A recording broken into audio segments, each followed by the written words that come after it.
I'm live. Let's see. Because even though it says that I'm live, as we all know, the proof of going live is squarely in the pudding. So let's check out the pudding first. On LinkedIn, I just have to accept it. You are live. Okay, that's cool. Just get ourselves set up here. Give the thousands of viewers time to just settle in. You know, no rush. Take it easy, guys. Take it easy. Okay, Adam Quiney, about featured activity. What is this activity? Create a post, no posts. Excuse me. Let's go to a little place I like to call the Ontological Leadership Network.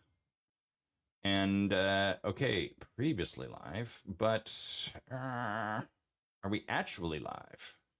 Are we showing a live show right now? It doesn't seem like we are. What are you gonna do? You know? We're going to click this. We're going to see if anything happens. Click to join. Am I live? The event will start soon. That's very infuriating. Oh, well, that's what we go. I'm going to send. Seems like LinkedIn is telling that we are not yet live. Okay, we're going to start anyhow because we can only cope so much with the technologies of this era of the internet. So let's start it off with an introduction. I'm curious if any of you, actually, let me take care of this distraction first by making the mic make a horrible sound.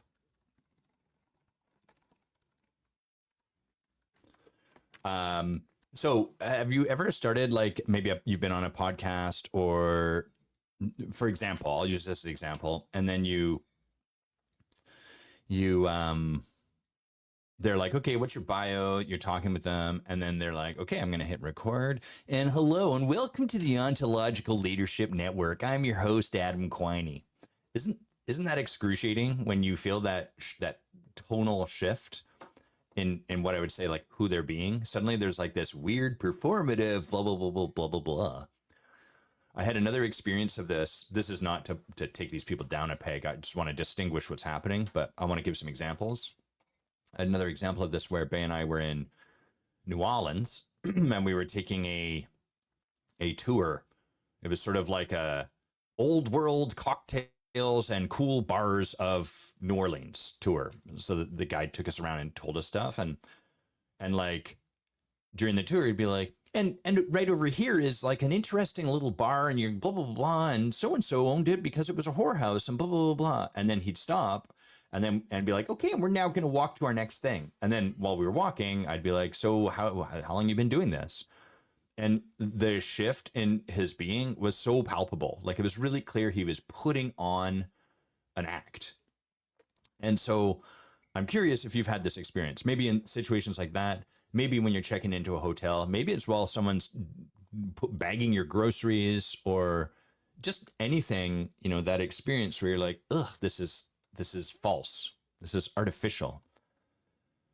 And the thing that I want to distinguish about that is that we all notice the artificiality. We can feel it on some level. It clues in for us. And it's like an instrument playing off key, where we're just like, oh, that's that string that violinist is using is flat. Their instrument is not tuned properly. So I'm very interested in this sort of stuff. And when we talk about like ontological leadership and what it is to be a leader, part of what allows us to be powerful as a leader is to be authentic in who we're being, like to not have to put on a performance whilst still being able to lead and to create whatever there is to create. And what happens is, as we go through life, what a lot of us learn is, in order to make X happen, it requires that I be artificially nice, you know, whatever the thing happens to be. And then that becomes our style, our version of leadership. Get a fan going here. Oh yeah, is that coming through the mic? I hope that's coming through the mic. Then you will know that Adam is nicely refreshed. Okay, anyhow, let's get into what we're gonna jam on today. If you are one of the two eyeballs, oh, I just lost one eyeball, but if you're an eyeball, put a comment in. Just let me know.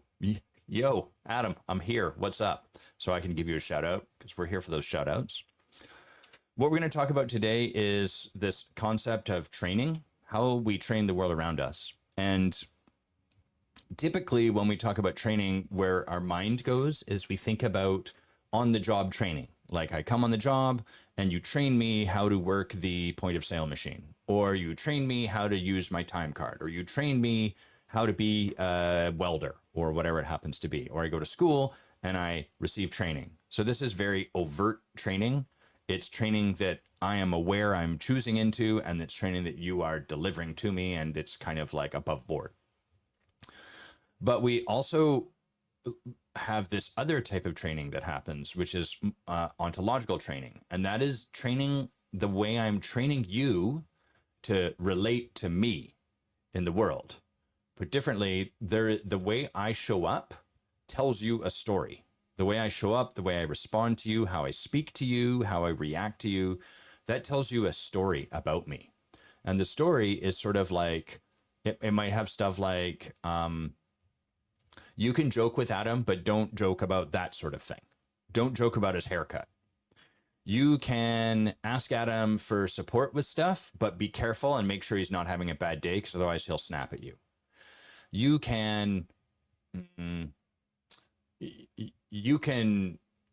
have Adam ask you lots of questions about yourself, but he's not really a yes to you asking questions about him.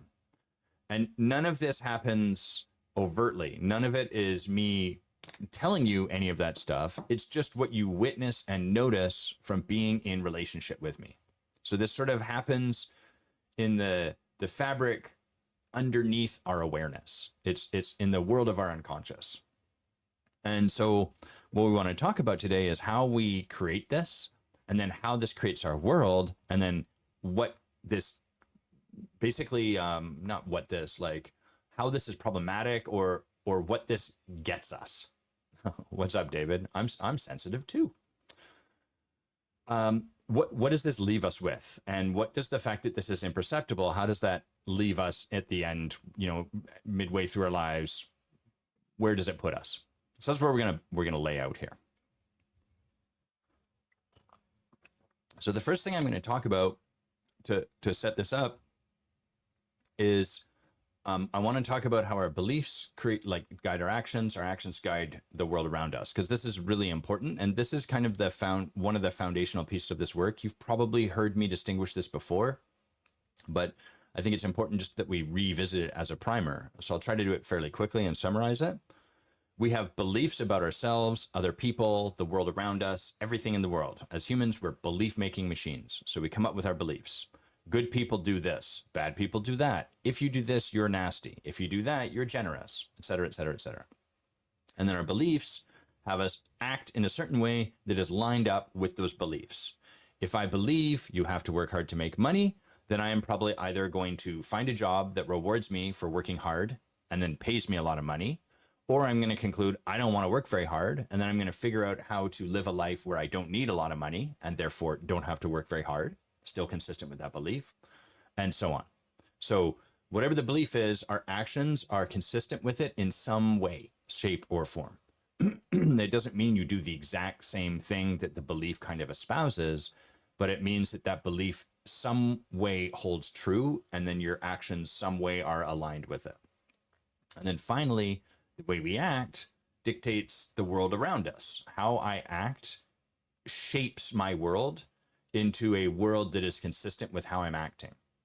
If I'm the sort of person that flails his arms around every 5 minutes, then I'm probably going to end up with a world around me that doesn't get too close to me, and that keeps distance from me, and that there's probably not a lot of close proximity to me.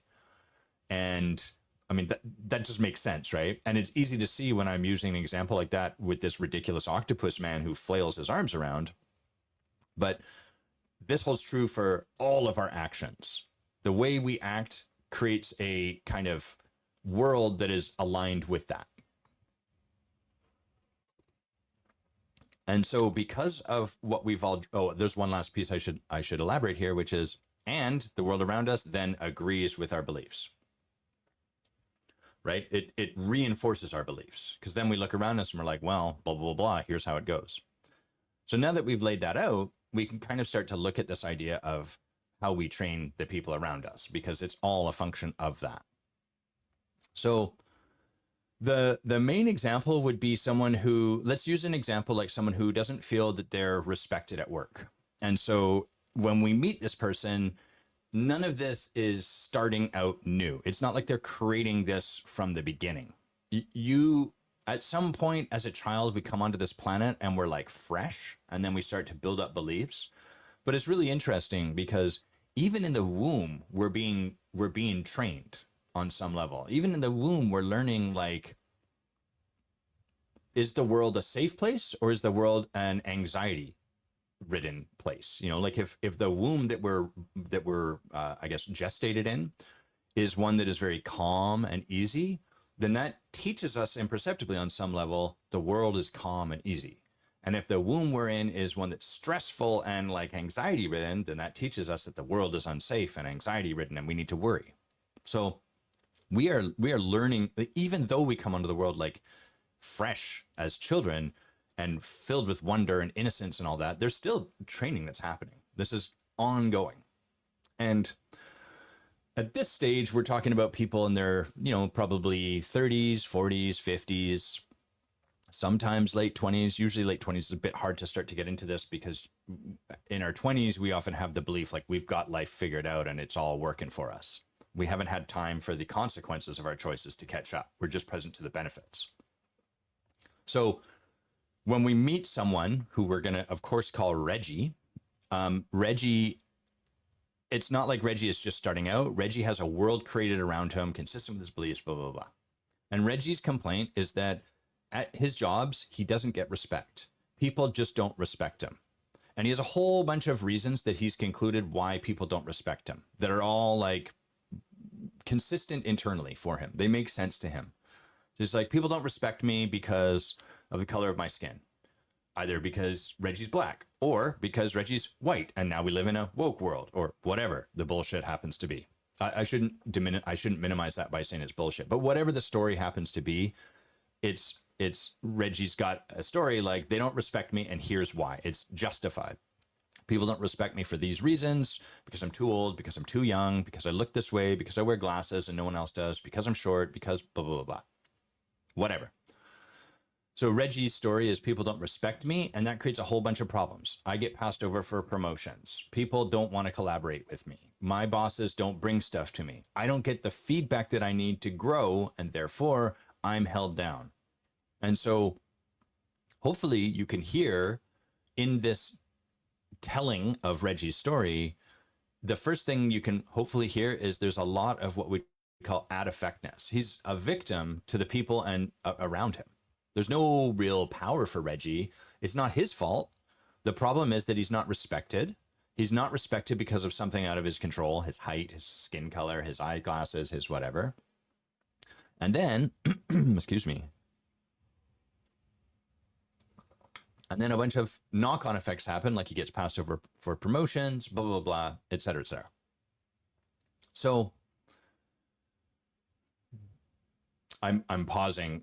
I'm nervous that people will take the fact that I even brought skin color into this and then become distracted on that. So my invitation is to not get caught up in like, well, Adam, you need to understand that there's a lived experience and blah, blah, blah. Yes, I understand that. Thank you very much for bringing it to my attention. That's not this conversation. This conversation is about ontological leadership for the individual. And it's about how we create, even though the world around us may be doing a whole bunch of stuff, we're creating a lot of our own strife, a lot of our own suffering, a lot of the stuff that we're frustrated by. And that's where we're looking. So you got to kind of be willing to join me in that conversation if that's showing up. Now, I'm not going to address it any further. So Reggie's got all these beliefs. People don't respect me, people, blah, blah, blah. And what happens is that when we start to look at this on our own, what we're looking at is like, what do I need to do given that people don't respect me at my current job? And then it becomes like, step on their necks. If you can't beat them, join them. Stop respecting them. Find a job where everyone is super loving and respectful. So this is where people find like, the kumbaya drum circle job where everything's fine and we're all wearing mala beads and stuff, but then nothing really happens. And so What we instead want to do is we want to look with Reggie to see, Reggie, how are you training the world around you to not respect you? How are you creating your complaint? And this is a really tough place to start to look. So we're going to walk through this process and what we could start to see. But I want to speak to the fact that it's we are so, as humans, we get so entrenched in our complaint, in our righteousness about our complaint, and in the fact that the problem is this person. And what happens is we get very caught up in this idea like, look at them, it's fine for me to take a look on my side, but they are genuinely doing something wrong. And so they need to change it. And what that does is it continues to have us put our attention on them needing to change, which is like saying, I can be happy provided the weather changes. And so what needs to happen is that I need the weather to change. Okay, well, you can do that, but it's a bit of a fool's errand. And if you can instead start to take responsibility, to notice, learn, discover how you have tied your happiness to the weather and that that might not be serving you, then you have way more power available, because then you can pull that apart and you can start to allow your happiness to be the function of something else. So that's the opportunity here, but that's also the difficulty. It's hard for us to let go of this idea that Penelope over there really sucks and she's really doing something wrong. So let's look at Reggie. Reggie's like, I am not respected. And so what we want to do is look at what are the actions that Reggie takes as a result of his belief, or sort of one way we can ask this that sort of cushions it a bit is like, given people don't respect you, how do you act? So what are the actions you take given this fact? And so Reggie might say, well, okay, I don't put up my hand to volunteer because people aren't going to say yes anyhow, because they don't respect me. So why even put my hand up? They're going to shoot my idea down already. Reggie probably approaches people with meekness and timidity. And of course, if this was a conversation with a real person, we would ask these, allow Reggie to answer, but I'm just going to give you a bunch of things that this particular Reggie does. So he approaches people with meekness and timidity because he already knows they don't respect him. So he's sort of like coming a little bit obsequious, hat in hand. Reggie will ask for permission from a place of they're probably going to say no anyhow, rather than seeking to enroll people in a possibility, rather than standing for what he really wants. He's going to preemptively conclude people say no. He's going to filter how people show up through the lens of they don't respect me. So what that means is that Reggie is looking for, he's already concluded people don't respect him. And so however someone shows up, he is looking at it and receiving their way of showing up through the lens of they don't respect you. So what can we conclude about their behavior? So one of the ways that Werner Erhard, the founder of Landmark and many other programs, the way I've heard him word this is that Reggie is people don't respect me. He's showing up as his story, people don't respect me, and then he's looking for the circumstances to prove that true to him. And we get what we look for. So if like you see this a lot in police events where like there's been tragic shootings, police are looking for how is this person a risk to me? And then, the person goes to pull out their wallet and the police filters that motion through this is a danger and then shoots the person. And the person dies. So we receive the world filtered through the lens of our story about what's happening. And then it has us then conclude that. So Reggie listens through the lens of people don't respect me. And so when people show up a particular way, like maybe someone gets distracted in the middle of a conversation, Reggie concludes they're looking at their phone because they don't respect me. They don't care what I have to say. Or they're looking at their watch. That means that they're bored of me. Once again, people don't respect me. They don't do that with other people. So Reggie has this entire filter. And then if we start to look at, okay, given this is all happening, then what do you do next? Well, Reggie might start to be like, well, one, I feel resentful about my coworkers. Like I'm annoyed at them. I'm resentful towards them. I don't give them the benefit of the doubt. And maybe one of the things Reggie does is he preemptively disrespects his coworkers, like kind of fuck it. If they're going to be disrespectful to me, why should I take the high road? It doesn't make a difference anyhow. I'm going to take the low road too. And so he preemptively does that. Reggie might sit in his frustration that he's not getting offered what he wants to do. No one offers me the roles that I should have, so on and so forth. So all of this so far makes total sense. Like if Reggie's belief that people don't respect him is true, then these would be actions that would make sense to take. But if it's just a story Reggie has taken up, it still makes sense to take, but it's a bit problematic if that story may not be true. And so next we want to look at like, well, what's going to happen by virtue if you are met with someone who filters everything you say through the lens of Adam doesn't respect me. If you feel resentful, like if you're working with someone who seems to have a lot of resentment towards you before you even open your mouth, if you're with someone who's preemptively kind of disrespectful and dismissive of what you have to say, and who shows up frustrated and almost like, you know, I already know you're not going to say yes to this thing I'm asking for, but I'm going to ask for it anyway. How's that going to leave you feeling? It's not going to leave you feeling particularly open or inspired or wanting to support this person, right? All of us have probably had that experience where someone came up to us and was like, you're probably just going to say no anyhow because everyone always does, but can I blah, blah, blah, blah, blah.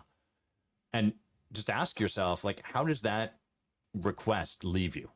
Does it leave you inspired to make a difference? Does it leave you inspired to like try to find a way to partner with this person to find a way to do the thing? Not really, right? Kind of leaves you either resentfully saying yes, because you're like, fuck, I don't want to be yet another person in this guy's story. I'll just say yes. Or leaves us like, no, fuck off. That's dumb. That's annoying. I don't want to help you. Excuse me, I got a phlegmatic mouth to start today. So Reggie's going to be surrounded because of how he's learned to show up by people that don't ask him about his opinion because he tends to shy away from it. They're gonna find that even when they do ask Reggie, you know, for support or to do something, he tends to turn them around because Reggie has a story that they're doing it out of pity anyhow. And people have this sort of vague sense that Reggie doesn't really like them or is kind of dismissive about what they have to say. And as a result, they tend to just like seek someone else out who's a little more welcoming and inviting. And what that does is that creates for Reggie more evidence and proof that people don't respect him. So this is where Reggie gets caught. This is where we all get caught, is that we create a story about ourselves or about a particular person. And then no matter how the world around us shows up, no matter how that person that we're thinking of shows up, we are not sort of meeting them with open curiosity. We're meeting them with the question, given this is a person that doesn't respect me, what does the way they showed up mean? When I first really got into this work, a huge breakthrough that I was up to create was connection. I was a man who stands for connection, who brings connection to the space, but I'd completely learned to armor over that because growing up, I'd had this experience that connection was scary, and if I connected with people, they're going to discover I'm a loser, they're not going to like me, blah, blah, blah, blah, blah, blah, blah. We can sort of dismiss it now, but like it was all very real, you know, because I'd created it as real. And so I showed up and I could talk a good game and I could be very glib and very charming and I could network really well and run a room, you know, all of that nonsense. I shouldn't say nonsense, but all of that stuff. But there was no actual genuine connection with anyone. People would find me charming and then we'd finish and they'd have no sense of who I was as a person. They would just have been entertained for 5 minutes and then they'd go on and talk to someone else. And so how did I get on this topic? Oh, yes, my training and my lens. And so I had a story. I was awkward. I was robotic. People didn't want to really connect with me. People didn't really like me. And so any event I would go to, that was the story at play, not front and center. It wasn't express in my foreground of thought. It was in the background. I actually couldn't see that that was my story other than how it was reflected in everything I watched and witnessed. So I would sit and I would meet someone at an event and then they would look at their watch and then I'd be like, oh, do you have to go? And what was happening inside was I saw them look at their watch and I concluded they're bored of talking to me and they want to exit the conversation, but they don't know how to do that. So I will exit the conversation for them so that they don't have to spend any more time being with me and being annoyed or bored or not knowing what to say. And then I would awkwardly, because it wasn't really organic, I would awkwardly like, well, I got to go. So great to chat with you, and leave the conversation. And imagine the funny thing is then they were left feeling like, oh, we were halfway through the conversation and that guy just cut it off. And then they're left to draw their own conclusions. Oh, I guess he didn't like me, or I guess he's kind of snobby, or I don't really know. So I was afraid of being awkward and robotic and that people found me hard to connect with. Then I listened to their body reaction, their voice. I was looking for evidence to prove that. Then I would take a particular action, which then actually left them with the very experience I was afraid of, which is that I'm awkward and robotic. And then, of course, the final thing is that they would make that mean whatever they were going to make that mean about themselves, about me, etc. So I was training people around me. I was afraid of appearing a particular way. And then from my reaction to that fear, I trained people to have that exact experience with me. So we create the very thing we're afraid of.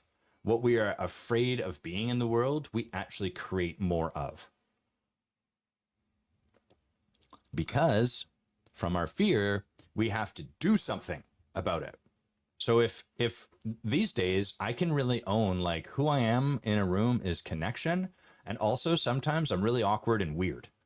And sometimes I get scared that people aren't going to like me. And then I show up awkward. And sometimes I just don't know what to say. And that flummoxes me. And in those moments now, not always, but way, way, way more, like 90% of the time, I can just allow that to be the case. I don't have to make it mean anything really significant. And therefore, I can be like, okay, I'm feeling a little nervous right now. I don't really know what to say. I'm being awkward. And then the person's sort of like, what the hell's this guy doing? And I can be like, whoa, I got scared. Sorry, I'm just a little awkward right now. I'm feeling a little nervous. I don't feel like I know what to say. And the pause in our conversation made me scared. I can just own that fact instead of trying to respond, react, fix it. And if I just own it, then what happens is my fear stops being so significant. And then we can move through it together. Whereas if my fear is something that has to be managed, notice in that first example, I've stopped managing my fear. I'm just allowing it to be there. Oh, I got scared. I'm not trying to fix or change it. And I'm also allowing myself to be afraid that I've become or maybe am awkward. Oh, I got a little awkward. Sorry. Just to be clear, every time I say, oh, I got a little awkward, I'm sorry, there's still an edge of fear to it. Like every time we presence our fear, there is going to be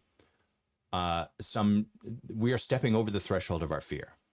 So it almost never, in my experience, gets to the point where I'm like, oh, I'm afraid. By the way, I'm afraid. Great, I said it. Let's continue with our conversation without missing a beat. Anytime we presence our fear, if we are genuinely being vulnerable in doing so, there is a bit of an edge there. So that's always there for me. There's that practice, but the edge gets smaller and smaller, and I become less significant about the fact that there is an edge. Instead of, holy shit, I think that this person thinks I'm awkward. Now I have to do something about it.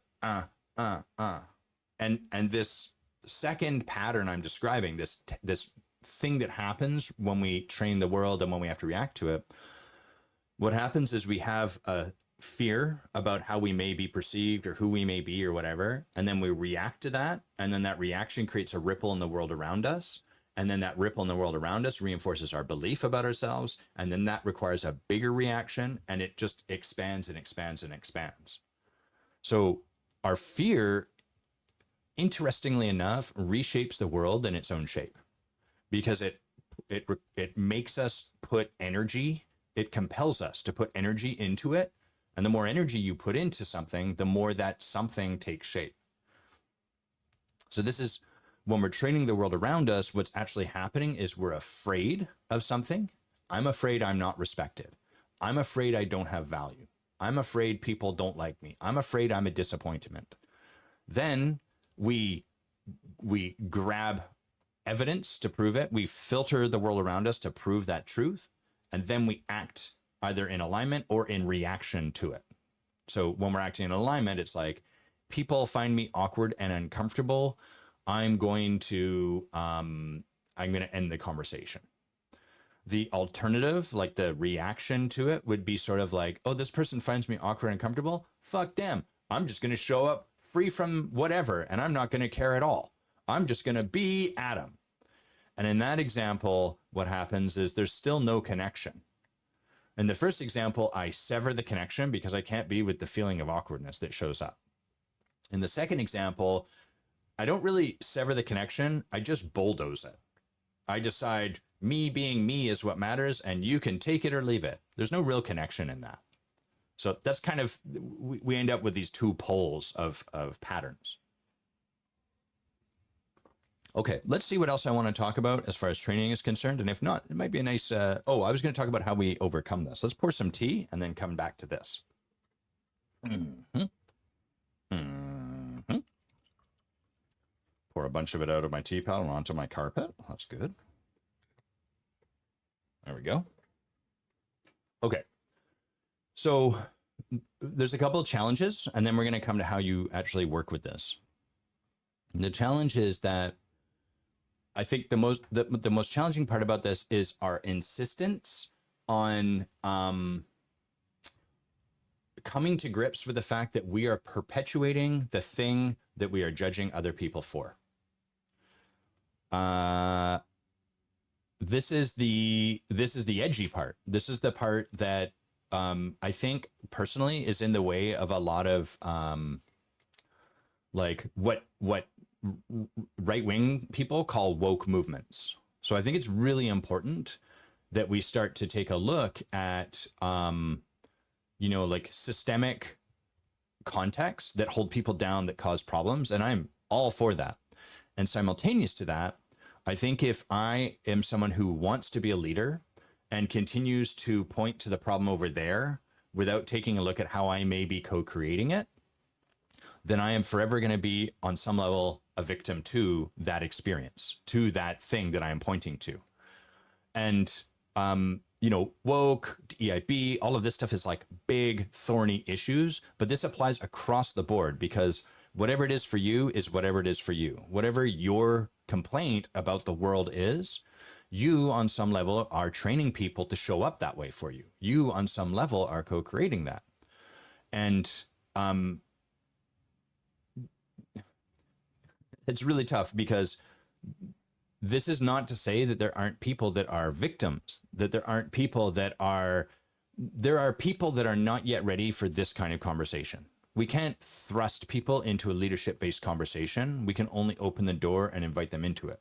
It's a high gradient to start to take a look on our side. And some people, not out of deficiency or something being wrong with them, but some people have simply been victimized for long enough that before they can do anything like take a look on their side, they actually need people to show up and be like, I'm sorry. And so this is not, I'm not advocating for a conversation across the board. I'm speaking to the leadership conversation for those that wish to be in it. And if we wish to be in it, then the gate we have to walk through is this willingness to do the hard work of coming to grips with the fact that we're perpetuating the thing we judge other people for. Our fear remakes the world around us in its own image.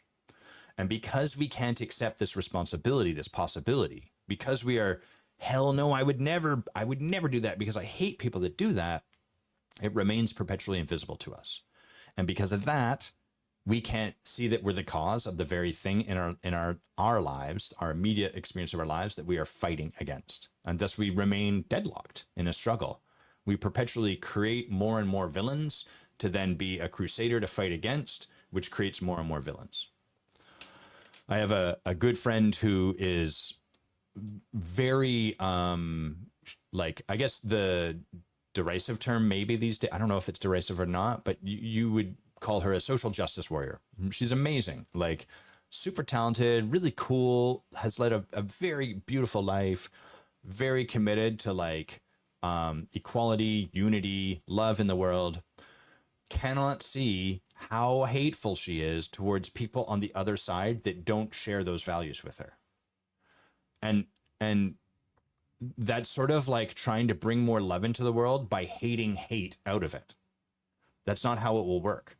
That is, if you can't, it doesn't work that way. It's sort of like trying to put out a fire by burning more of the fire. It just doesn't work. And the challenge is that she can't see this because she is so entrenched and wrapped around this idea that they are committing wrong, they are doing wrong, that there's no space for her to actually glimpse how she may be contributing to that too. And because she has no capacity to see how she may be contributing to that too, she has no access to empathy or compassion.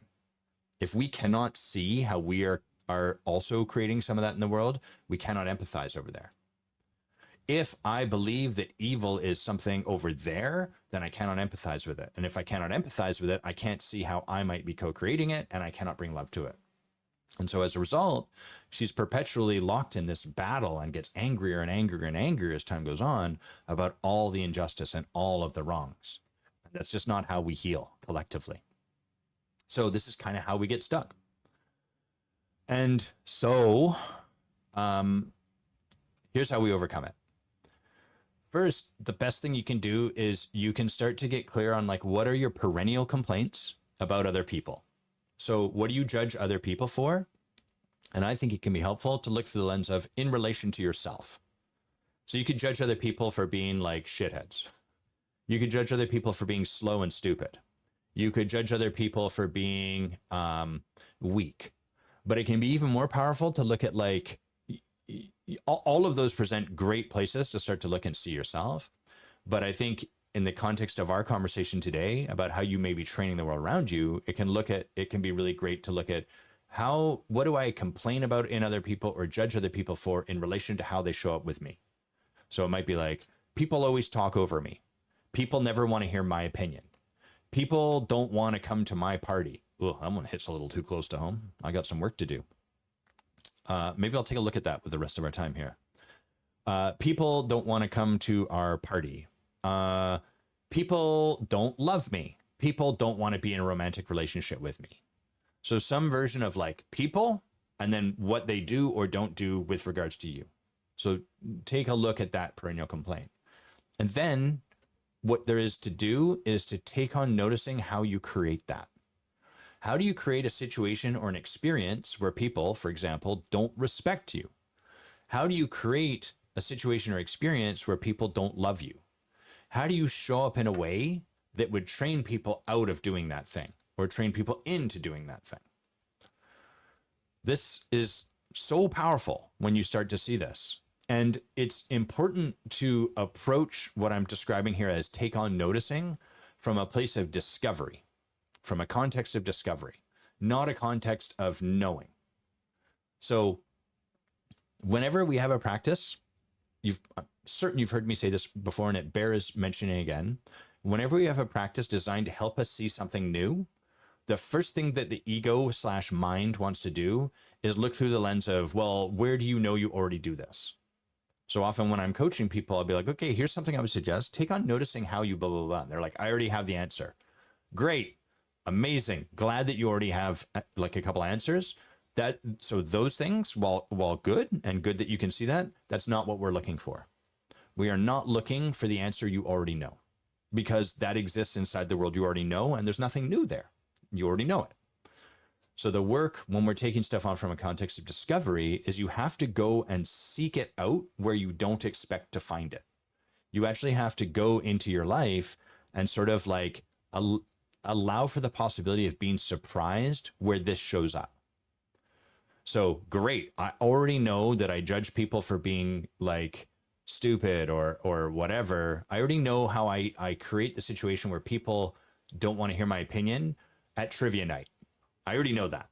Great, but go into work and look for ways that you may be training people out of asking for your opinion there.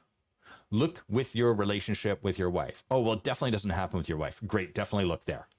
Because you are certain that that is a clean slate. Take a look there. You might be surprised. And that's what we're going for. Anytime you discover something like, holy crap, discover, that's where the magic lies. And then when you discover something like that, the third thing to do is to practice holding it with grace and without reacting to it. which is to say, don't do anything at all different once you've discovered this. Resist the urge to fix it. Resist the urge to change your behavior. Resist the urge to like apologize to someone. The work at this stage is to notice this as it shows up, to discover a new situation, and then just let yourself sit in that budding awareness. And this is really tough. It's tough for a few reasons. The first is because it sounds like you're not doing anything. It feels like you're not progressing forward. Well, I found a new place where I'm doing the thing that I hate. I should go and fix it. I should apologize. I should clean up. And what's happening here is that you are coming into contact with part of your blind spot, and that's creating discomfort. And what we want to do is react to that by doing something which will then alleviate our discomfort. Okay, great, I fixed it. And what that does is it's a little bit like, if this is the entire picture that you need to see, it's like as it starts to come up into your consciousness, I just realized some people will be listening on audio. Sorry, you're out of luck. I'm covering part, I'm saying my whole hand is the picture that we need to see, but I'm covering most of it. And as my fingers come up into my awareness, I freak out. I'm like, this is very bold. I can't look at it. And I do something to fix it. And then my fingers shoot back down below the surface. So I never get to see the full picture, which is what's required to allow this to actually transform. And so the work, even though it will feel like you're actually not doing the work, that feeling, that's what you want to go for. That discomfort of like, but I need to change this. That's the thing we have to sit with. Because the urge to change it is what perpetuates this. It's what forces it back down into our blind spot. There, I fixed it. I'm no longer the jerk that makes people feel disrespected. Okay, I can rest easy. I can go back to life as normal. Instead, just continue like, okay, that felt really awkward. I feel like I didn't respect this person. And So I want to give a couple of examples. The first one that just came to mind, or that came to mind a moment ago, was people don't want to come to my party. So I want to share a little bit about that, my process.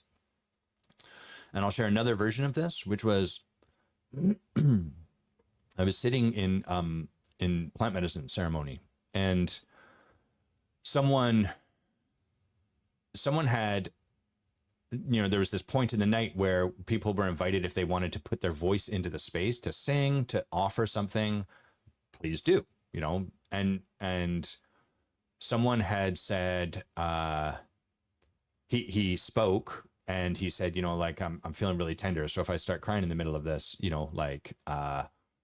that's what's going on. And then I was kind of caught up in my own process, and I was thinking like, man, you're doing a great job. And I was like, oh, that's the thing for me to offer. Great fucking work, I shouted. And then he started to sing. And what happened, first of all, he crushed it. His song was absolutely gorgeous, incredible singer, beautiful musician, amazing work. It was phenomenal.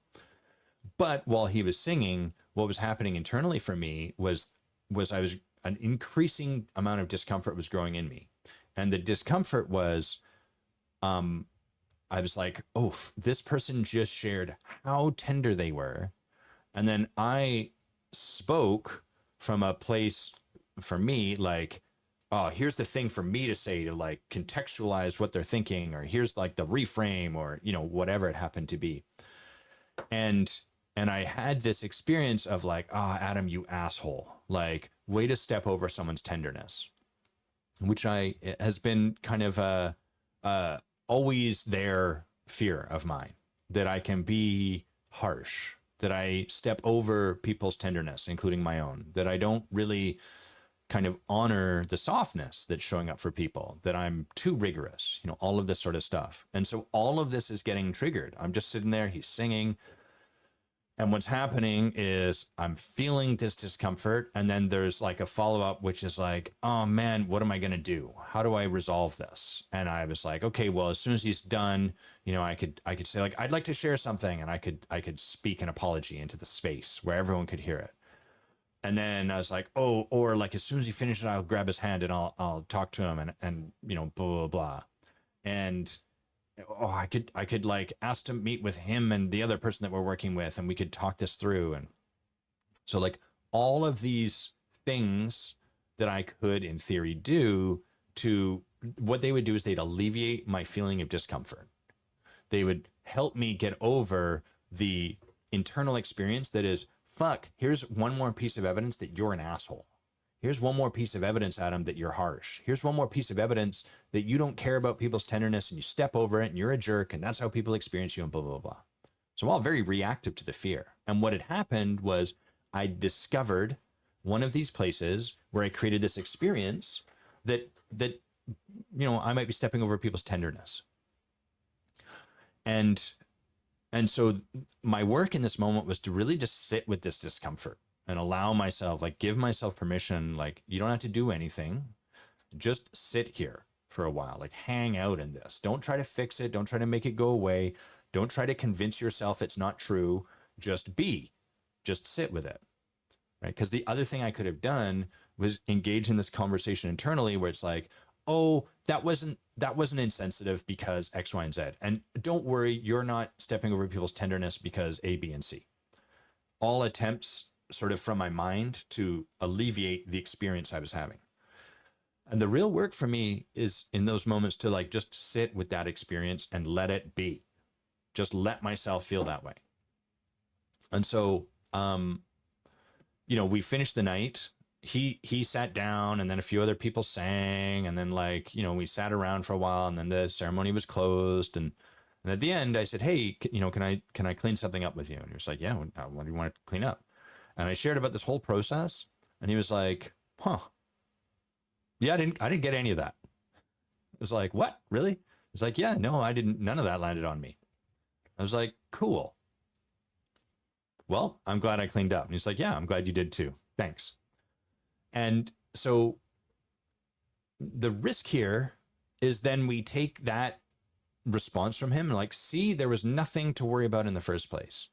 But what I want to underline is how important it is to, like, sometimes that'll be the case and sometimes it won't be. Sometimes the person will really genuinely have felt stepped over by me.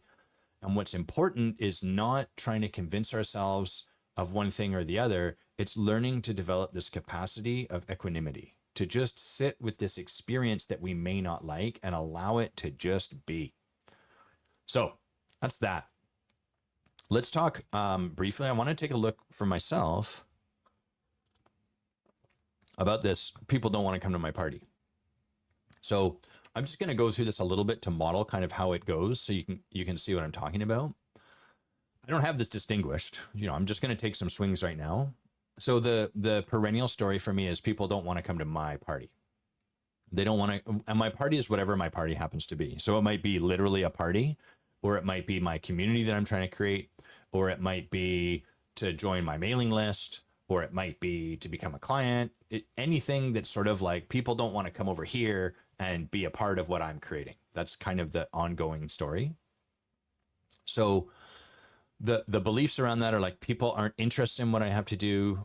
People talk about what I am up to, but they're not really very keen on it or not really willing to commit to it. People tend to humor me or like people might pity me. And so some of the actions I take as a result of that belief are, I don't invite people to stuff is the first one. Second one is that I get really good at being fine by myself. Sort of like, fuck it. I'll figure out how to be really happy and content at my own party. I don't need any of you here. I'll just have a party for one and it'll be amazing. I will ask people kind of half-heartedly or minutedly. I will make their no's really, really significant. So if people say no to me, it's not just like, okay, got it, they're busy or something. It's like, and there's more proof that people don't want to be at my party. I feed that feedback back into the same loop. I resent people that have a lot of people coming to their party. Honestly, like it's a challenge for me. I was meeting with a friend of mine who's just my friend Matt, who's just created a community for coaches. He's got about 180 people or something like that. And we got on the phone because I was offering to like to do something for him. And I was like, man, I want to apologize because I got some stuff on you. It's not really about you. It's about me, which is that like I was like, screw this guy for creating a community and having people join it because I'm having a hard time doing that. So that's a nice thing I did, but like I will resent people silently, sometimes not so subtly, for like their ability to create community. So that's one of the things that I do from this belief. And let's see if I can get one more here. What else happens? Um, I also like reject other people's parties, sort of like there's like a flavor of like, well, you won't come to my party, fuck your party, I'm not going to go to your party either, so screw you, take that. Or I should say, I'll just not want to go over there because it hurts, because it's sort of like, oh, look at all the fun these people are having over here at this party, but I can't seem to blah blah blah blah. And one of the, so we could ask ourselves from here, what does that create? One, it creates like, it's kind of like the only party I can be at is one that's just me. I can't go and have fun at other people's parties because I'm so busy being annoyed that they exist and that people are having fun at them. I can't really allow people to have much fun at a party. People are able to come to my party provided that's all they do and that they stay the entire time. They don't leave for another party. It's very harsh. And I can also, one thing that came from cleaning up with Matt was I was apologizing to him and he was saying like, oh yeah, like, I'm sorry too. Like, I didn't ask you because I was worried you'd say no. So I actually create this experience that people are like, well, Adam's not going to say yes anyhow, so why invite him? Which then, perpetuates more of this. And so for those of you who follow my work, I've been working with this context, this particular way I train the world for like the last probably 3 years, and it's been up more and more as traditional social media has kind of fallen away, and we're left with like the flaming garbage can that is Facebook and so me these days.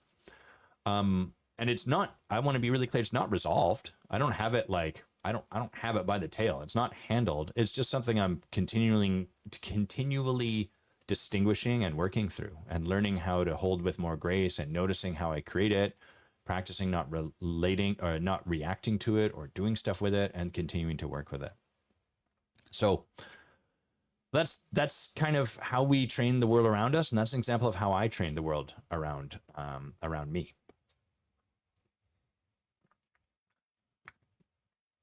And what I notice is when I can let that stuff go in the moments when I can, it's not always, but when I can release that, then people start to find their way towards me. Then I become more inviting to be around because there's less righteousness and less judgment and less, maybe that meme, it's like poorly drawn. It's kind of the troll face guy sitting in the corner, and then there's people dancing, and it's always something along the lines of like, they don't even know that I own an expensive comic book collection or something like that. And like, that meme is sort of like me at the party. Like, they don't even know how wrong they are for having fun or something like that. And whenever I can catch this and do the work to soften inside, I become more of an invitation for the rest of the world to show up at my house. When I'm holding on to this, when I'm making stories up about this, when I'm righteous about this, it's hard for people energetically to say yes to an invitation from that place. And even if I don't use any of the words that would hint at that, it's felt. Our energy is always felt. We are always communicating this. That's one of the things you learn in this type of leadership, is how potent your being is and how much it creates that sort of space.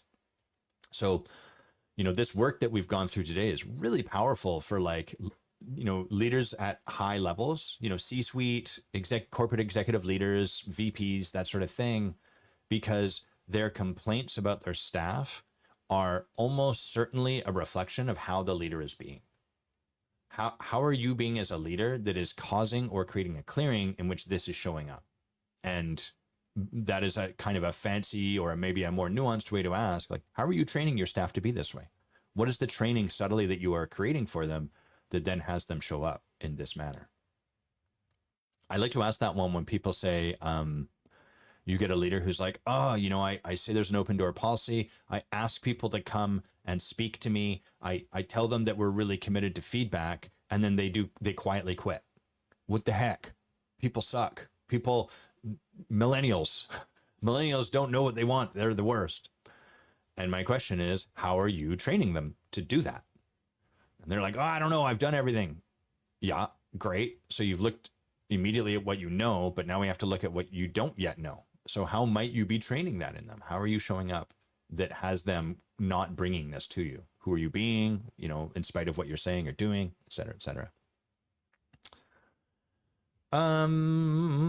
Okay. Well, did pretty good for 0 viewers. Generated a bunch. I'm pretty impressed. Pretty impressed. Anything I want to plug to all 0 of you? I think I'm going to plug quickly. The intensive is coming up. In the intensive this September 23rd through 26th. You have 2 days left for 30 days, half September, April, June, and November. 2 days left in August of early bird pricing. That's $1,500 a ticket rather than $2,000. The price will go up to $2,000 on September 1st. And the intensive is going to be entirely, the core commitment is that you leave transformed as a leader, as a coach, as whatever you're committed to in your life. And the foreground context we'll be looking through is how you train the world around you. So if you find this kind of stuff interesting, talk to me, reach out to me, let me know. If you're interested in a deeper dive into that, into really getting at how that might be showing up for you, let's find out. Let's come join us, and I think it'll really start to open something up for you. And one of the things that I think is so great about that kind of like when we can support someone to see this in the moment is suddenly all of the work you're doing, it's like it gets flipped inside out. You're like, whoa, I'm doing a tremendous amount of work to manage the fact that people don't respect me.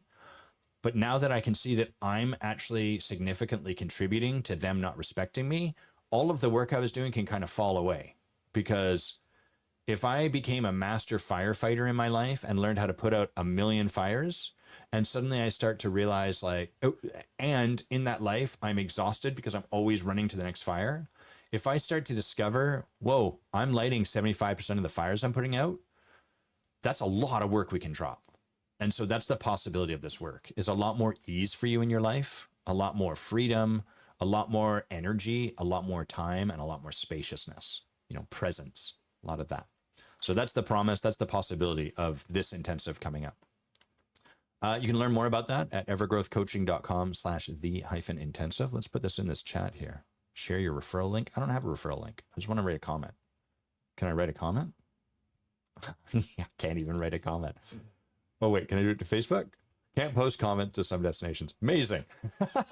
Okay, evergrowthcoaching.com/the-intensive. Come join us. Some beautiful Victoria, British Columbia. It's going to be amazing 4 days, life-changing work.